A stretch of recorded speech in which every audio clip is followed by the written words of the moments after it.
Hello friends, welcome to my channel. મિત્રો, આજે આપણે વાત કરવાના છીએ LLB સેમેસ્ટર 1ની આવનારી યુનિવર્સિટીની એક્ઝામના મોસ્ટ આઈએમપી પ્રશ્નો વિશે, જે તમને આવનારી એક્ઝામમાં ખૂબ જ ઉપયોગી સાબિત થઈ શકે છે.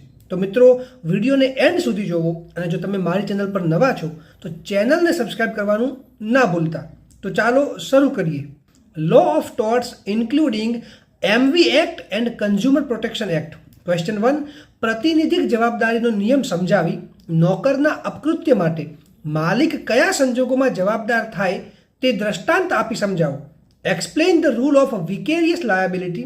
State with illustration in which circumstances a master is liable for the tort of servant.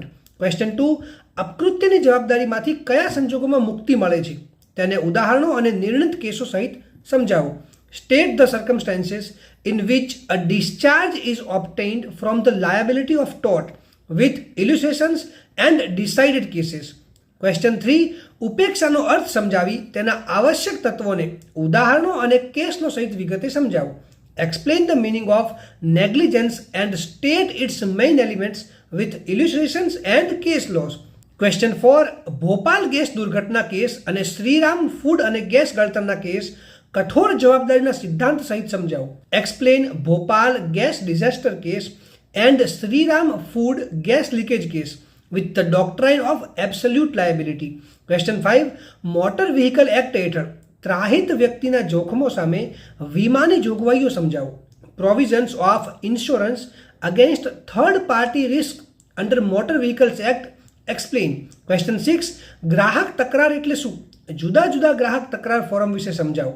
What is consumer dispute? Explain about various types of consumer dispute forums. Question 7. ટૂંક નોંધ લખો એટલે કે રાઇટ શોર્ટ નોટ્સ. એ. અનઅધિકૃત પ્રવેશ અને આરંભથી જ અનધિકૃત પ્રવેશ એટલે કે ટ્રેસપાસ એન્ડ ટ્રેસપાસ એબ ઇનિશિયો. બી. ચર્ચા કરો મોટર વીમાના જોખમની શરૂઆત અને મુદ્દત. Discuss commencement and duration of risk of motor insurance. C. Motor vehicle act હેઠળ હિટ એન્ડ રન કેસમાં વળતર. Compensation in hit and run case under motor vehicles act.